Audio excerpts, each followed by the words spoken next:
Faça uma reflexão dentro de você. O que tem te motivado nessa caminhada? O que você almeja nesse caminhar? O que você tem buscado? O que você pensa nessa caminhada a respeito da sua vida e de quem é Jesus Cristo, Filho de Deus? Porque aqui Pedro está dizendo que ele é apóstolo de Jesus Cristo e ele está escrevendo aos eleitos que são forasteiros. Essa é a nossa posição nesse mundo, nós somos forasteiros. Nós não pertencemos a esse mundo. Forasteiro é aquele que não tem direito à cidadania. É aquele que está de passagem, mas não reside naquele lugar. Essa é a nossa situação aqui como filhos de Deus. Nós somos forasteiros aqui, como esses irmãos eram forasteiros ali na Galácia, na Capadócia, Ásia e Bitínia, a quem Pedro endereça essa sua carta. Pedro é apóstolo de Jesus Cristo. Esses irmãos, assim como Pedro, eles são eleitos segundo a presciência de Deus. Não há como explicar isso. Eleitos antes da fundação do mundo, pela vontade do Senhor. Em santificação do Espírito, para a obediência e aspersão do sangue de Jesus Cristo. Aí nós olhamos para nós, o que nos tem motivado nessa caminhada? Será que é a obediência à palavra de Deus? Será que é a obediência em tudo aquilo que o Senhor nos tem revelado segundo a Tua palavra? Será que nós estamos andando conforme aquilo que nos tem sido revelado? O que nos tem motivado, irmãos? Porque aqui está falando que essa eleição, segundo a presciência de Deus Pai, ela vem para nós em santificação do Espírito, para obediência à palavra de Deus, obediência a Deus, obediência a Cristo, obediência ao Espírito Santo de Deus que tem nos constrangido, segundo a respeito desse mundo, e a misericórdia de Deus para com a nossa vida, para que nós possamos tomar um rumo, e esse rumo, o norte dele, chama-se Jesus Cristo, Filho de Deus, e quando fala que essa obediência é para a aspersão do sangue de Jesus Cristo, nós sabemos que o sacerdote aspergia o sangue do sacrifício para poder adentrar ao Santíssimo Lugar, e essa aspersão do sangue nada é mais do que semear a palavra de Deus, anunciar o Evangelho de Deus, está aspergindo a palavra de Deus, levando Cristo às pessoas que ainda não têm o conhecimento de Cristo, não ouviu falar de Cristo, para que haja salvação a essas vidas. Então, essa é a verdadeira aspersão do sangue de Cristo. Por isso Paulo está escrevendo para esses irmãos, e ele está dizendo: graça e paz vos sejam multiplicadas. Não há graça e não há paz sem a presença de Cristo. Não há graça, não há paz sem a presença de Deus. Não há graça, não há paz sem a presença do Espírito Santo. Que nós possamos entender isso. Bendito Deus e Pai de nosso Senhor Jesus Cristo, que segundo a sua muita misericórdia, não é pouca misericórdia, é muita, é infinita. A misericórdia de Deus é infinita para conosco. Ela é capaz de buscar um pobre homem entregue ao pecado, deitado na sarjeta da vida, e trazer ele das trevas que ele vive para a sua maravilhosa luz, dar a ele vida, trocar as suas vestes, colocar na sua mão um anel e chamá-lo de filho, por causa do seu filho. Essa é a misericórdia de Deus, atuante na nossa vida até os dias de hoje, porque o mundo é terrível, as ofertas do mundo são terríveis, Satanás não brinca, ele não dorme. E nós precisamos estar atentos ao que? A cruz de Cristo, a palavra de Deus, atentos à vida dos irmãos, para nós nos exortarmos mutuamente em amor, para que possamos fazer dessa caminhada uma caminhada rumo ao desconhecido, mas que em breve se revelará a nós, que é a eternidade com o nosso Deus, em qual nós o veremos face a face. E por isso a palavra de Deus vai dizer que nós somos bem-aventurados, porque nós não ouvimos, mas nós cremos. e nós confiamos para a aspersão do sangue de Cristo. E aqui o Senhor, segundo a sua muita misericórdia, nos regenerou. Ele nos deu nova vida. Nós nascemos de novo em Cristo Jesus. E isso é a obra do Senhor, porque foi Ele que nos regenerou para uma viva esperança. E a nossa esperança é Cristo, mediante a ressurreição de Jesus Cristo dentre os mortos, para uma herança incorruptível, não há corrupção. Por isso que nós vemos o mundo caído, entregue nas mãos dos corruptos, dos corruptores, dos corrompidos, mas isso não pode fazer parte da vida do Filho de Deus. Pelo contrário, a vida do Filho de Deus tem que ser regrada segundo a palavra de Deus.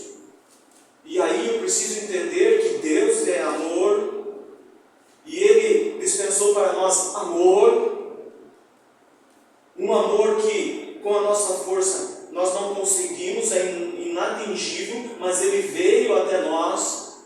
O Senhor Deus Pai nos levou até o Seu Filho, e através do Seu Filho Ele nos deu nova vida.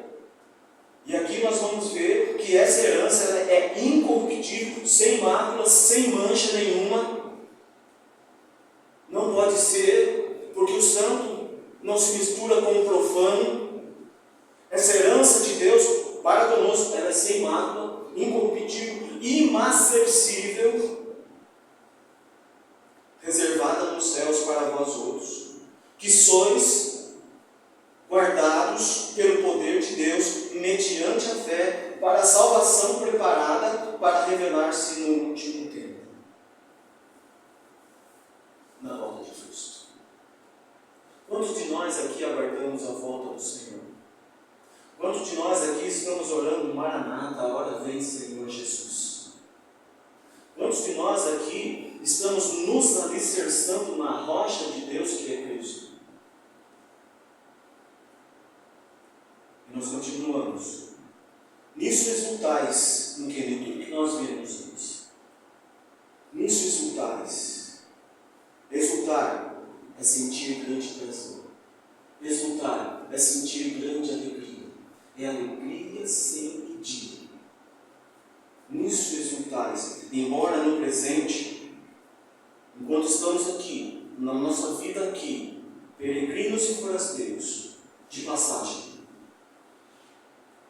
por breve tempo, se necessário, sejais conquistados por várias provações. Percebe que não é tentação, é provação. É algo de Deus para nos fortificar na fé. É algo de Deus para nos levar de encontro a Ele mesmo, como nosso irmão deu. Quando vocês voltarem a Deus, quando vocês se arrependerem, aí Ele vai ouvir a sua voz. Ele não vai te humilhar. Ele não vai te castigar. Ele vai te acolher. Como um pai acolhe o filho. Mesmo embora, no nosso estado ainda, de homens que, por momentos, estamos fortificados na fé e por momentos estamos enfraquecidos na fé, em circunstâncias das coisas que nós enfrentamos no nosso dia a dia. Mas o Senhor, Ele nos consola, Ele nos ajuda, Ele nos conduz. Para que uma vez, se por breve tempo vocês sejais conquistados por várias provações, para que uma vez confirmado o valor da vossa fé, muito mais preciosa do que o ouro perecível, mesmo apurado por fogo, redunde em louvor, glória e honra na revelação de Jesus Cristo. Qual é o valor da sua fé? Não tem valor. É impagável o valor da fé do Filho de Deus. Não é o ouro apurado no fogo, na sua mais pura consistência. Não atinge o valor da fé de um Filho de Deus, provado e aprovado por Deus. Irmãos, não é pouco, não, ser chamado de Filho de Deus.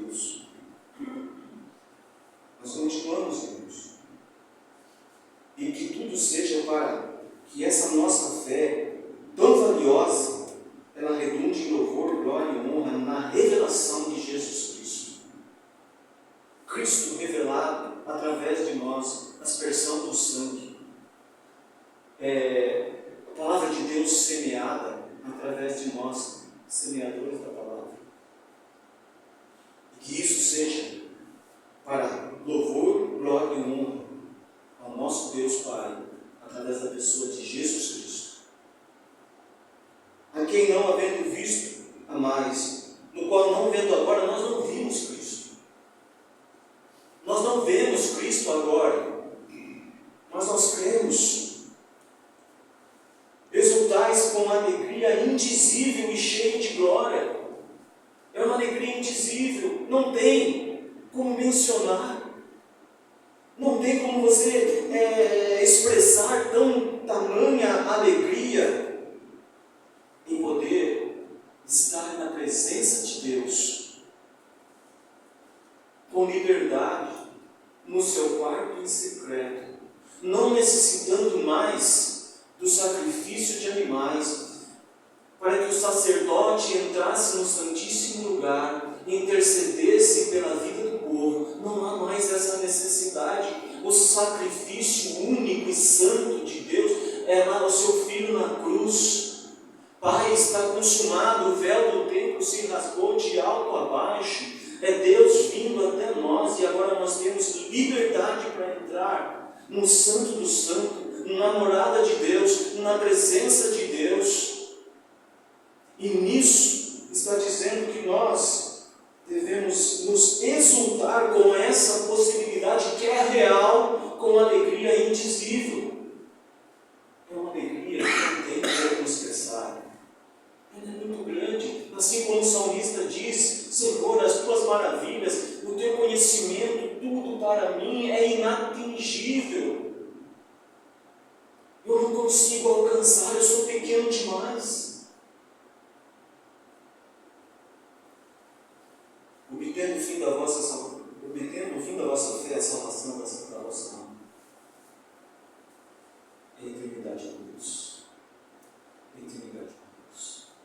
E isso tudo que nós lemos aqui, irmãos, tudo isso que a palavra de Deus está dizendo aqui, a respeito de nós, como nós fomos escolhidos por Deus, como nós recebemos nova vida, pela misericórdia de Deus, quem Ele é, nos tem trazido alegria, nos tem trazido contentamento, nos tem trazido paz, nos tem trazido descanso. E aí nós vamos ver, irmãos, e vamos falar da alegria. O que é alegria para nós? Nós conhecemos a alegria do mundo, em que o mundo está alicerçado. Jesus diz lá: um constrói na rocha, outro na areia. As dificuldades são as mesmas para os dois, mas aquele que está na rocha permanece, prevalece sobre a tempestade, prevalece sobre os dias maus. Ele vence as tentações. Nosso irmão citou o exemplo de José no Egito, tão jovem, na flor da idade. Cometeria eu tamanha maldade e pecaria contra Deus? Mesmo que lhe custe a vida, ele foge, mas ele honra o nome do Senhor. E tudo isso ele fez na casa de Potifar, tudo prosperava, lá na prisão tudo prosperava, como governador no Egito tudo prosperava. Mas a palavra de Deus diz algo importante: porque Deus estava com ele. Amém. Porque Deus estava com ele. A alegria dele era a presença de Deus na vida dele. E ele honrava e honrou ao Senhor. Tanto que ele faz um pedido no final da vida: não deixe os meus ossos no Egito, os leve daqui. O Egito não é nossa morada. O Egito não é o nosso lugar. Babilônia não é a nossa morada. Babilônia não é o nosso lugar. Nós somos peregrinos aqui e devíamos nos alegrar por isso. Então, irmãos, onde está a nossa alegria? Onde está, irmãos? Gálatas vai dizer assim: olha, mas o fruto do Espírito é amor, humildade, mansidão, domínio próprio. Contra essas coisas não há lei. Percebe? O fruto do amor é amor, mas é alegria. E que alegria é essa? Nós sabemos, nós conhecemos a alegria do mundo. E esses dias, e em vários momentos, eu me pego pensando na minha infância. Eu penso, quando na casa dos meus pais, a minha mãe levantava de madrugada e fazia um café para que os meus irmãos, ao acordarem, tomassem o café e fossem para as suas atividades. Eu lembro quando aos domingos nós, reunidos ali, nós passávamos dificuldade, mas nós tínhamos também alegria. Mas eu percebo que passou tão rápido, que eu chego hoje a pensar quanto tempo mais eu tenho aqui. Passou muito rápido. Passou. E esse tempo que me resta aqui também não vai ser diferente, vai passar rápido. E eu tenho que pensar agora, de hoje em diante, o que eu vou fazer, onde eu devo me atentar, o que eu devo trazer para mim como prioridade. E aí nós vamos entender, irmãos, que o mundo tem essa alegria. Eles buscam coisas e nunca estão satisfeitos. Os bilhões não são suficientes para trazer a felicidade esperada nos corações daqueles que buscam os seus bilhões e bilhões. A ganância toma conta do coração do homem sem Deus, a ponto de tirar aquilo que é o sustento de alguém, tirar aquilo de alguém que nada tem, para satisfazer a sua ganância e o amor, o apego ao dinheiro. Essa é a alegria do mundo, tão vil e passageira, rejeitada por Cristo ali no deserto. Quando o diabo diz a ele: olha, todas as nações desse mundo me foi entregue e eu os tratarei, se prostrado me adorares. Irmãos, nós vamos ter dificuldades, sim, enquanto cristãos, filhos de Deus, porque não foi o Senhor que nos prometeu o mundo, não foi o Senhor que nos prometeu riquezas, coisas palpáveis dessa vida, para nos trazer e satisfazer o nosso ego, nos trazer prazer, satisfazer o nosso ego insaciável, o nosso desejo humano, carnal, insaciável. Não, foi o diabo que ofereceu isso. E é isso que ele oferece. Mas pensem, Jesus disse: aquele que tentar ganhar a sua vida vai perder, mas aquele que por amor de mim perder a sua vida, ganhá-la-á. Há uma eternidade nos esperando. Há uma eternidade nos esperando. E se nós não nos alegrarmos com isso, a ponto de glorificar o nome do nosso Senhor e Salvador Jesus Cristo, então nós estamos equivocados quanto do nosso conduzir aqui, do nosso viver aqui. Se eu estou atrás apenas do lucro financeiro, isso não me traz estabilidade, nem emocional, nem contentamento, não me traz nada, porque à medida que eu ganho mais, eu quero mais.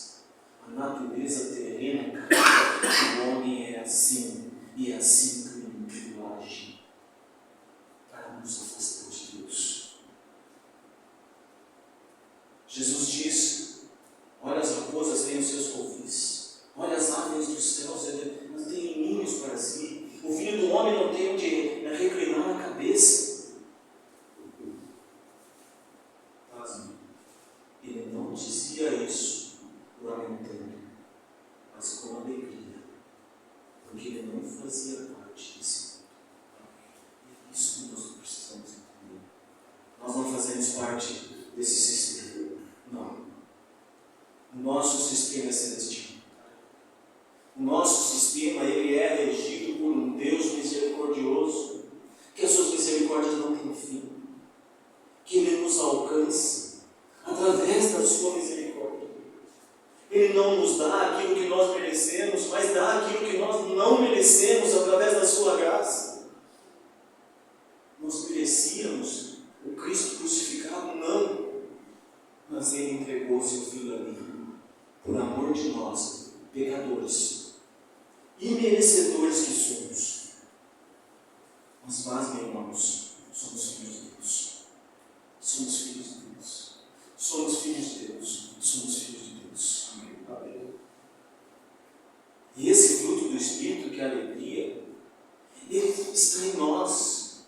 Porque quando nós vemos Efésios 1:3, depois que ouvistes a palavra da verdade, o Evangelho da vossa salvação, e aí fala de salvação eterna, fala salvação da alma, tendo também nele crido em Jesus Cristo, Filho de Deus, fostes selados com o Santo Espírito da promessa. Nós somos selados com o Espírito Santo de Deus, aquele Deus que almejava habitar no meio do povo ali no deserto, através do tabernáculo levantado, construído por Moisés.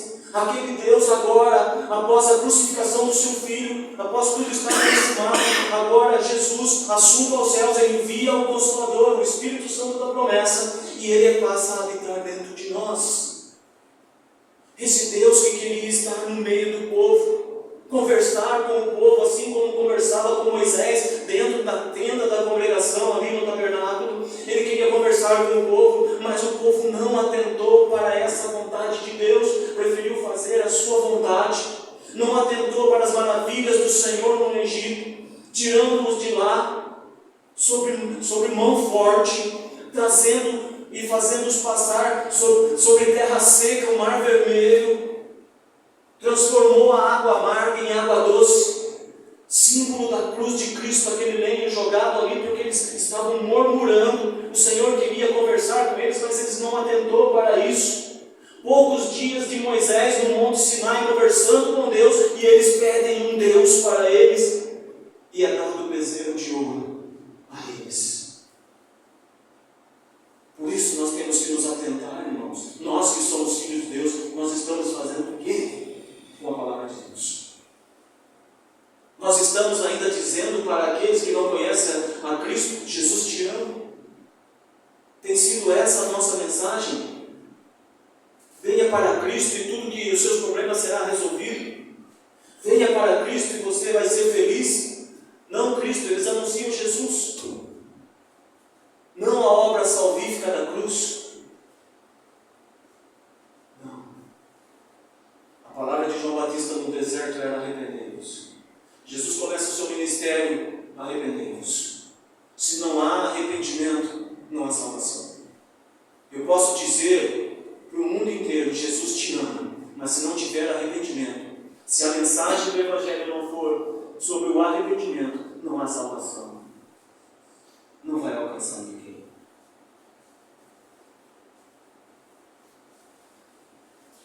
Lá em Neemias está anunciando a palavra de Deus. E o povo está em prantos. Imagina o povo que estava cativo, agora volta para casa. E a palavra de Deus é lida, ele chora. Neemias fala: não fiquem contristados, não chorem, é motivo de alegria. Nós estamos em casa. Imagina quando nós chegarmos na glória e assim podermos dizer: chegamos em casa. Não há como mensurar, irmãos, um peregrino chegando na Espanha. É um sequestrado ali pelo Hamas, sendo libertado e voltando para Israel no seio da sua família. Imagine essa sensação de quando nós adentrarmos os portões celestiais. Amém. Sermos recebidos pelo nosso Senhor e Salvador Jesus Cristo. E Ele poder dizer: vinde benditos de meu Pai, entrai para o descanso preparado para vós antes da fundação do mundo. Oh, irmãos, se isso não for motivo de alegria, irmãos, se a nossa alegria estiver fundamentada na mesma alegria do mundo, irmãos, que seremos de nós. E Neemias vai dizer para aquele povo que está chorando, porque estão ouvindo a palavra de Deus, mas não é um choro de tristeza, é um choro de alegria.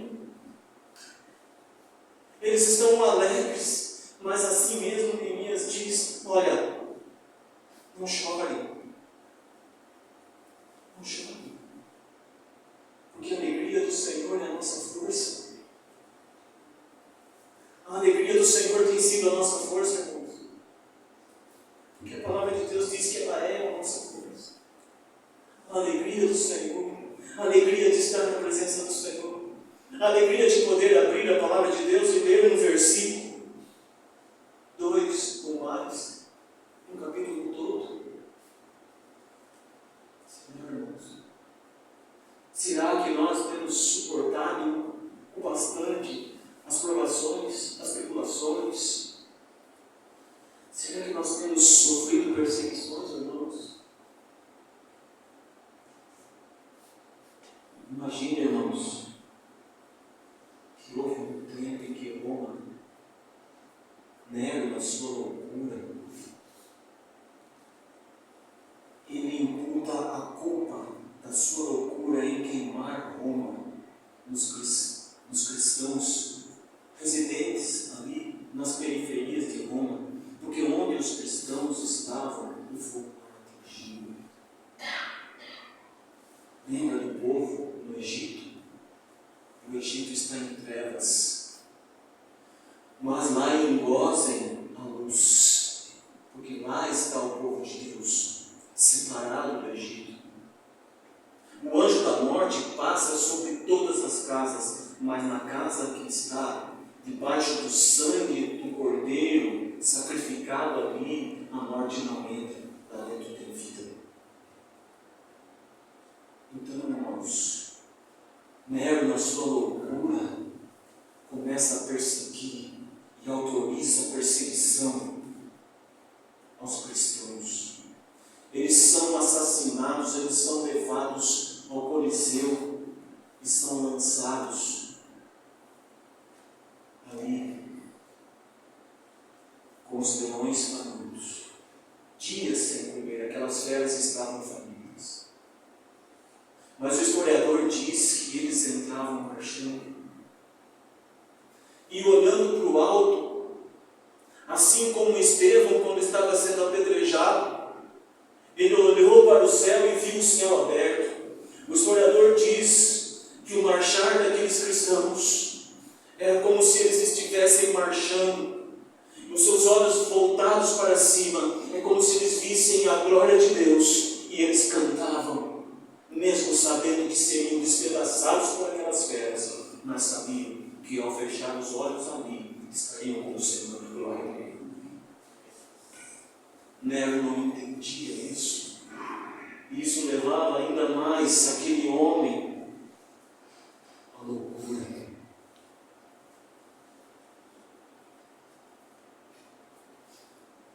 Irmãos, não há como entender, irmãos. Porque Jesus, sentado ali com os seus discípulos e toda aquela multidão, ele vai dizer: bem-aventurados os que choram, porque serão consolados. Felizes os que choram. Então, para eu ser filho de Deus, eu preciso chorar, sim. Quando eu olho para esse mundo caído e muitas almas indo para o inferno, eu devia chorar e clamar a misericórdia de Deus, porque são pessoas necessitadas de salvação. Eu preciso chorar e clamar para que o Senhor também use de misericórdia e perdão com essas vidas. Nunca, jamais julgar alguém, mas orar. Não olhar para o nosso governo caído, corrupto, que submete a população à miséria. Nunca julgar, mas orar. Para que Deus, assim como teve misericórdia de nós, também tenha misericórdia deles, desses que estão no poder. Porque tudo passa, como a nossa infância passou. Então, bem-aventurados os que choram, é um paradoxo. Bem-aventurados os perseguidos por causa da justiça. Bem-aventurados os perseguidos por causa da justiça. Quem é a justiça de Deus? É Jesus Cristo. Nós ainda não estamos sendo perseguidos. Porque será que nós não temos feito nada ainda? Nós não estamos anunciando o Evangelho. Evangelho? Nós não estamos falando do amor de Cristo? Será que Cristo não está sendo revelado através da nossa vida? Porque Jesus está dizendo: felizes os perseguidos por causa da justiça, porque deles é o reino dos céus. Dele é o reino dos céus. Os perseguidos estejam felizes.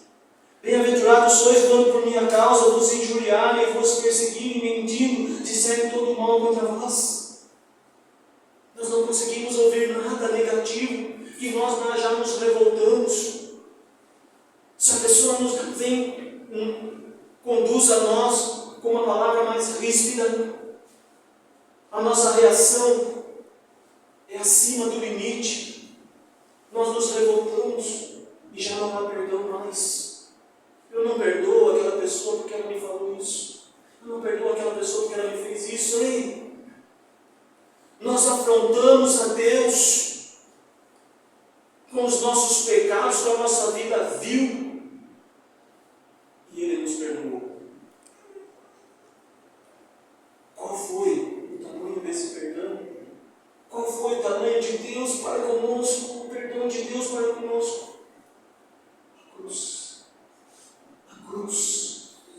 Nós somos comprados por preço. Não há como pagar esse preço.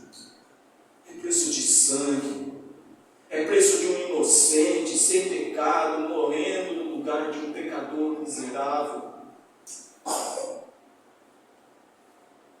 Esse preço é o Filho de Deus crucificado, porque aquela cruz era para Barrabás. Mas o povo preferiu Barrabás. Não. Esse Jesus não. Esse Jesus nos afronta. Esse Jesus afronta a nossa religiosidade. Ele não. Ele tem que ser crucificado. Mas eles não sabiam. Inocentes ou cegos pela religião, que tudo aquilo ali estava no controle de Deus ou não. Vê que Jesus está sendo preso e Pedro corta a orelha de novo. Ah, meu Deus. Jesus olha para Pedro e diz: Pedro, não faça isso, Pedro. Lembra da oração de Jesus no Getsemane? Pai, afasta de mim esse cálice, Pai. Mas não faça a minha vontade, faça a sua. Pedro corta a orelha de Malco e Jesus diz: Pedro, não faça isso. Se eu rogasse ao Pai agora, Ele me mandaria mais de 12 legiões de anjos a meu favor. Até Jerusalém, tudo. O poderio de Roma seria destruído com a presença apenas de um anjo do Senhor. Imagine 12 legiões. Se uma legião romana contava com 6.000, 72.000 anjos ali. Mais que isso, Jesus disse, porque é mais que 12. Eu rogaria ao meu Pai e Ele me enviaria agora. Não foi isso que o inimigo usou contra Jesus ali no deserto? Atira-te daqui para baixo, porque está escrito.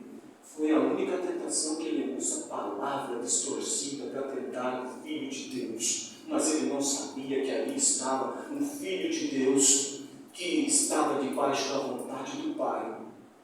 Atira-te daqui para baixo, porque está escrito que aos anjos dará ordens a teu respeito e eles virão a teu socorro. A resposta é a palavra de Deus. Então, irmãos, aqui está dizendo: felizes sois quando por minha causa, Jesus está dizendo, é por minha causa que vocês serão perseguidos. Mas quando isso acontecer, se alegrem. Fiquem felizes, porque é grande o vosso galardão nos céus. Pois assim perseguiram os profetas que vieram antes de vós. Jesus olha para Jerusalém e diz: ah, Jerusalém. Jerusalém que mata os profetas. Eu quis te acolher debaixo das minhas asas como da minha. E faz com seus prisioneiros. Mas vocês não me receberam. Assim como não receberam os profetas que vieram antes de vós. Vocês os mataram. Ah, Jerusalém. está ali triste com a posição do povo a quem ele veio trazer salvação. Mas tudo está no controle do Pai. É necessário, 12 dias, não. A vontade do Pai é que o Filho passe por nós. E o Filho está debaixo da vontade do Pai. Então isso, irmãos, tem que ser para nós um tipo de alegria. Sabe por quê, irmãos? Quando Jesus disse que bem-aventurados sois quando por minha causa vos injuriarem e vos perseguirem, se nós formos ver, irmãos, como que Deus usa aquele que está distante dele para dar livramento àquele que está perto dele, pertinho dele, fazendo a vontade dele. Esse Deus, ele é maravilhoso e ele cuida de nós, sabe por quê? Porque Pedro está na prisão com mais apóstolos. E Jesus está dizendo: felizes sois quando por minha causa vos injuriarem e vos perseguirem, e mentindo disserem todo mal contra vós. Foi isso que fizeram a Pedro, e levaram ele e os apóstolos ali que estavam com ele para a prisão. Mas o Senhor envia um anjo à noite e ninguém sabe como isso aconteceu. As celas da prisão não se abriram, os guardas estavam postos ali e apostos se algo acontecesse para guardá-los presos ali. Mas o anjo os tira dali. E eles vão no templo, continuar o que eles estavam fazendo, anunciando a Cristo, aspergindo o sangue de Cristo, anunciando o evangelho da salvação. Os religiosos não querem. No dia seguinte, mandaram buscá-lo. O Sinédrio manda buscar a Pedro e seus apóstolos. E eles não são encontrados. Mas dizem para eles: olha, eles estão no templo, falando de Jesus. Eles foram buscados ali e é trazido novamente na presença daqueles religiosos fariseus. E a palavra de Deus vai dizer em Atos 5:33: eles, porém, ouvindo, se enfureceram e queriam matá-los. Felizes sois quando vocês forem perseguidos. Os fariseus, o Sinédrio todo ali queria matar Pedro e os demais que estavam. Mas o Senhor levanta ali um fariseu chamado Gamaliel. Oh, irmãos! E Gamaliel quer dizer recompensa de Deus. Mas ele é um fariseu. Faz parte ali do Sinédrio. Mas Deus usa a vida daquele homem lá. E ele é mestre da lei, acatado por todo o povo. Mandou retirar os homens que estavam ali por um pouco e disse: israelitas, atentai bem no que ides fazer a estes homens. Cuidado com eles. Cuidado com o que vocês vão fazer com eles. Porque antes desses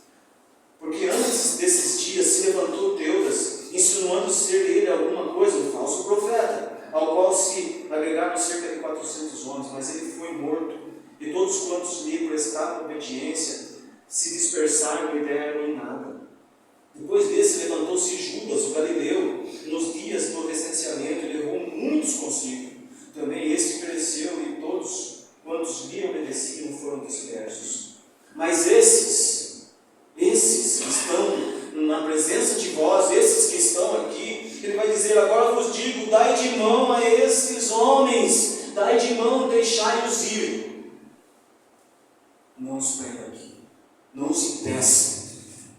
Deixai-os, porque se este conselho ou esta obra vem de homens, perecerá, como os outros 2 anos. Se for de homens, perecerá.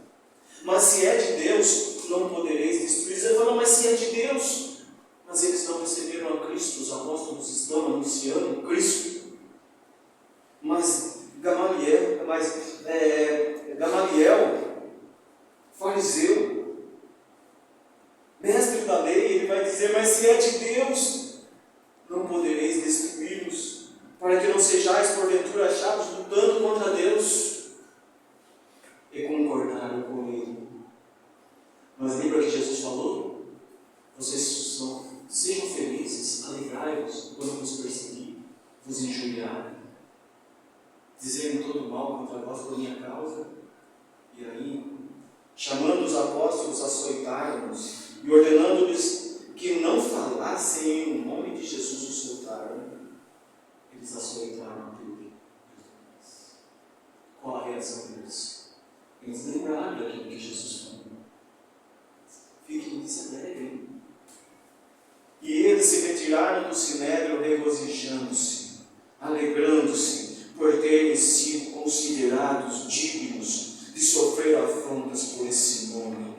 E todos os dias no templo e de casa em casa não cessavam de ensinar e de pregar Jesus, o Cristo. Não é pregar Jesus, o Filho de Deus, simplesmente. É Jesus, o Cristo. Jesus, o crucificado. Eles se alegraram por se acharem dignos de serem açoitados por causa de Cristo. Onde está a nossa alegria? Onde está a nossa alegria?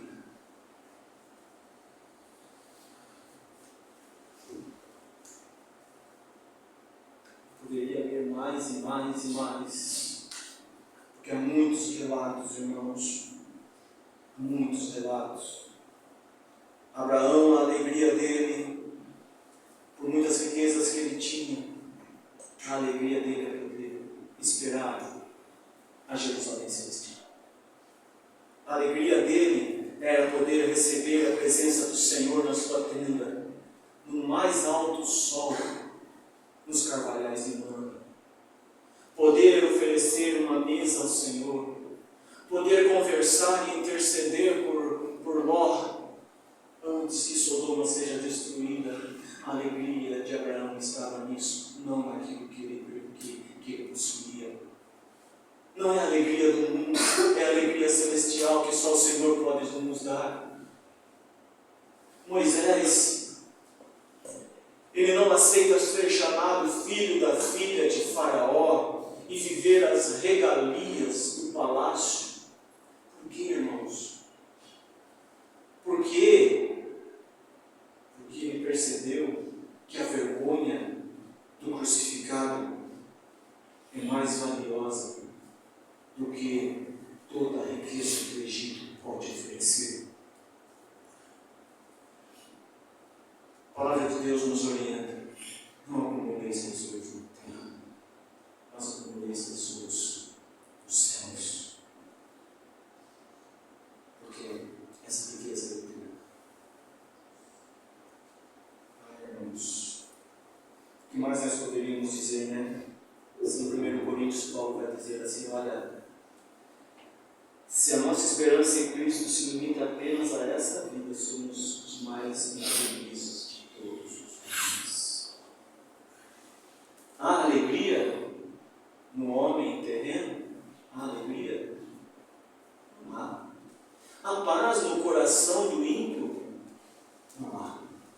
Com certeza não há. Porque não tem esperança. A esperança está no dinheiro, Deus.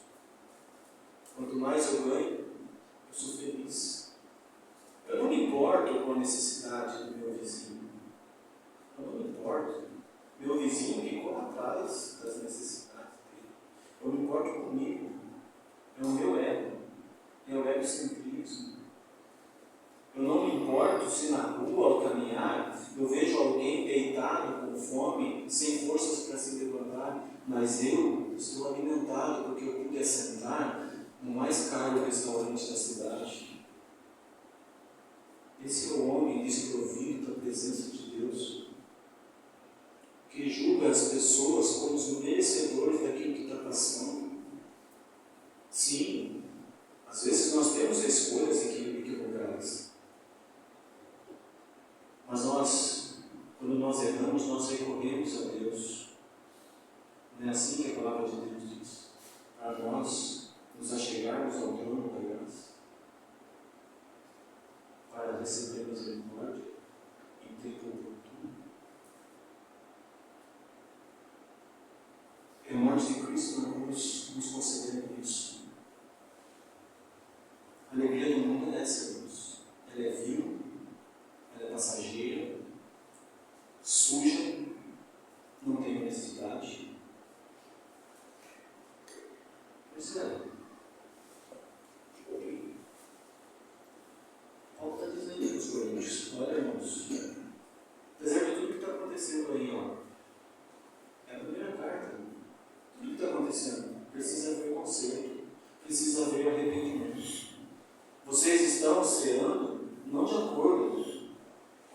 Senhor me ensinou.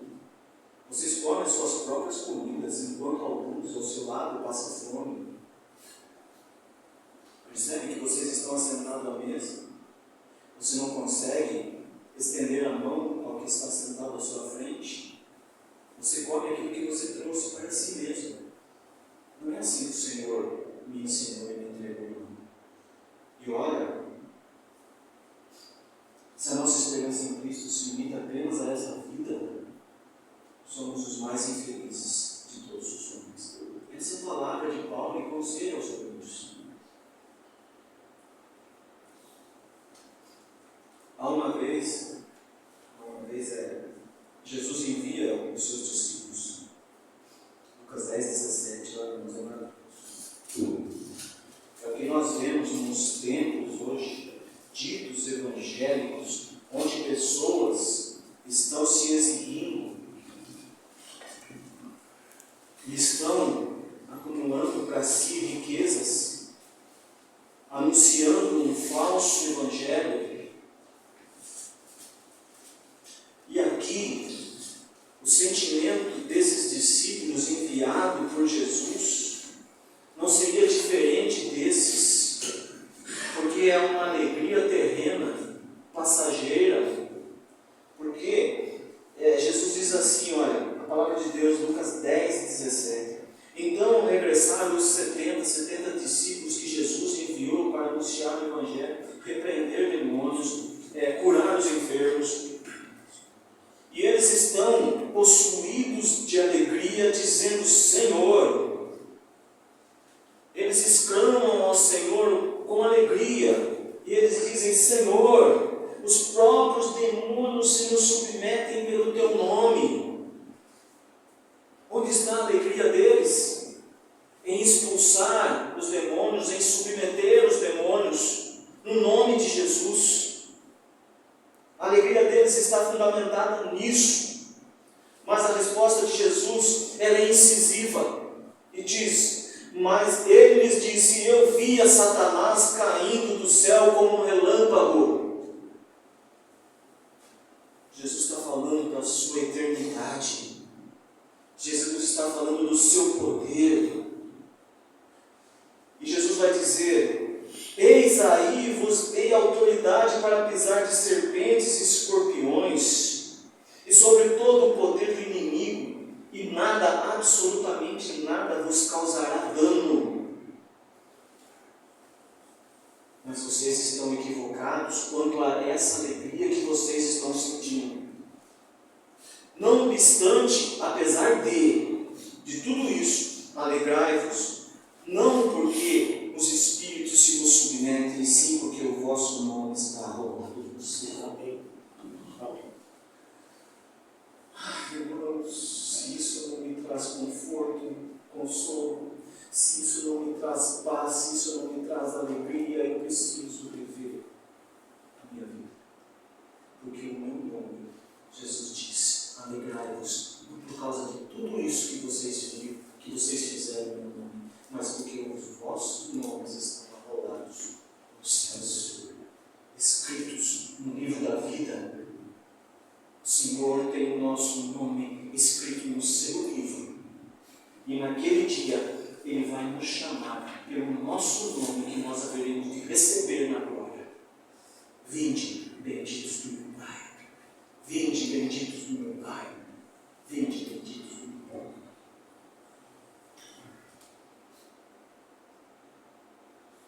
O rei Davi, ele está feliz, ele está alegre. Segundo Samuel 6, e lá.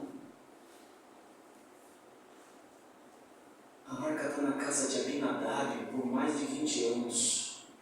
Saul não atentou para a arca do Senhor, não foi buscá-la. Agora Davi, como rei, ele resolve buscar a arca do Senhor para trazê-la novamente à cidade de Davi, onde era o lugar da arca. Ele preparou a tenda para receber a arca, mas ele foi equivocado na primeira tentativa. Ele quis trazer a arca assim como os filisteus, quando a tomaram, transportaram, não conseguiram ficar com ela, trouxe tormento para eles, porque não era o Deus deles. O Deus deles é Dagon. foi introduzida no templo de Dagon, e Dagon não subsistiu ao Deus de Israel, foi subjugado, traz doença para eles. Não, eles precisam livrar-se da arca do Deus de Israel. A arca ficou na casa de Abinadab 20 anos. Davi resolve trazê-la novamente. Na primeira tentativa ele se equivocou, Uzá foi morto, ele se entristeceu. Ele não se revoltou contra Deus, ele temeu ao Senhor, mas se entristeceu. A arca vai para a casa de Obed-Edom, fica lá 3 meses. O rei fica sabendo que o Senhor tem abençoado a Obed-Edom e toda a sua casa, porque a arca estava lá. E agora Davi convoca o seu povo, 30.000 homens para buscar a arca. Agora ele faz da maneira correta, segundo a vontade de Deus, e ele traz a arca de volta para a cidade de Davi. E a alegria dele é transbordante, ele não está com suas vestes reais, ele não é o rei Davi na presença da arca, ele é o servo Davi. E a sua alegria é transbordante na presença do Senhor. A arca de Deus está de volta, a presença do Senhor está de volta, no meio do povo, no lugar de onde ela não deveria ter saído. Davi está alegre, ele está dançando, ele está pulando, alegria transbordante, alegria indizível.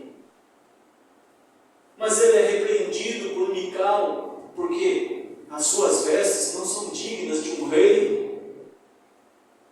Mas ali ele não estava como rei, ele estava como um servo, na presença do Senhor. Mical repreende Davi. Você não tem vergonha, na presença das mulheres, dos seus servos, você se vestir dessa maneira? Ele repreende Mical.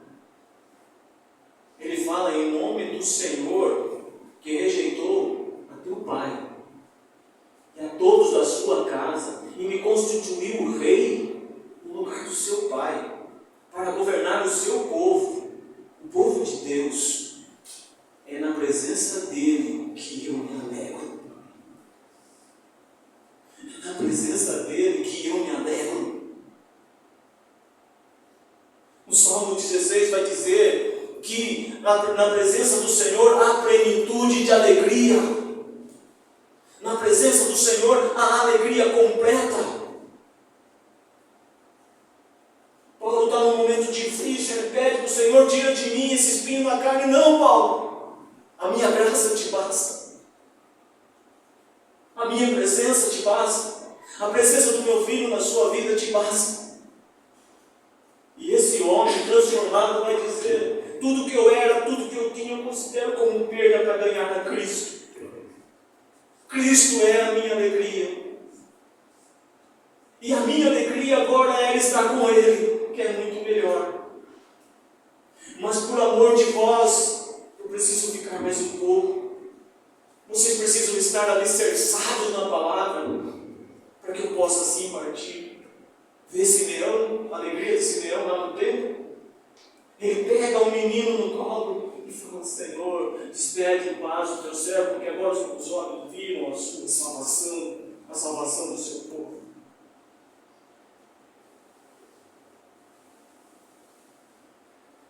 É isso, irmãos. Lucas 1, para nós encerrarmos. É algo maravilhoso. Eu falo que isso aqui é algo maravilhoso, irmãos.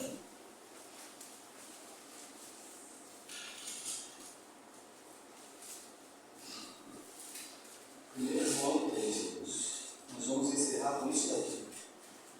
Para que quando você voltar para casa, você volte pensando e revendo a sua posição no Senhor. Quem tem te amargurado? Quem tem trazido tristeza para você? Quem tem te contristado com palavras rudes, duras? Entenda, irmão, que o nosso Senhor Jesus Cristo, Ele foi cuspido no rosto, Ele foi esbofeteado. Mas Ele olha para aqueles seus olhos em amor e Ele diz: se eu fiz mal, dá testemunho do mal que eu fiz.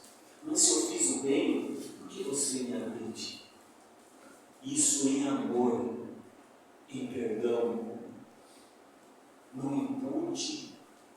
Ó Deus, a eles esse pecado. Palavras de Estevão, um jovem cheio do Espírito Santo, enquanto o apedrejavam.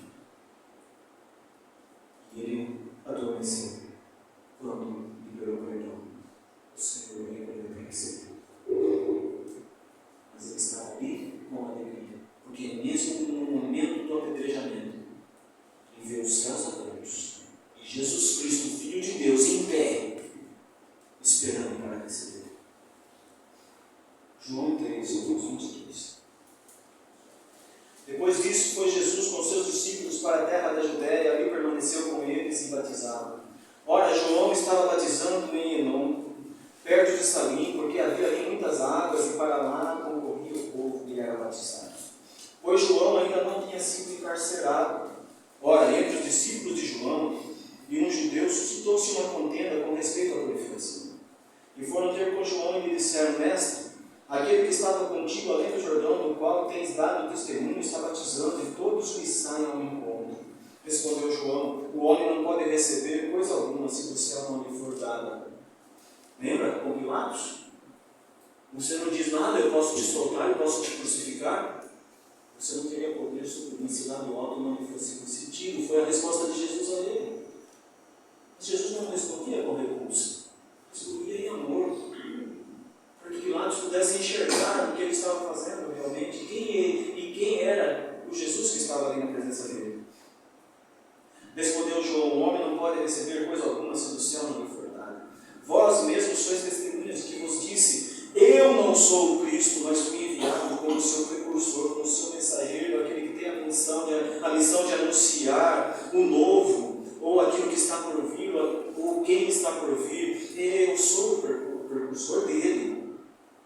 O que tem a noiva é o noivo, o amigo do noivo que está presente. Está falando dele agora. Eu sou amigo do noivo, eu não sou noivo, eu sou amigo dele. O que tem a noiva é o noivo. O amigo do noivo que está presente e o ouve, muito se regozija, muito se alegra por causa da voz do noivo. Pois essa alegria já se cumpriu em mim. Convém que ele cresça e que eu diminua. João está falando: olha, essa alegria da presença do noivo e ouvir a palavra do noivo, a voz do noivo, essa alegria já se cumpriu em mim.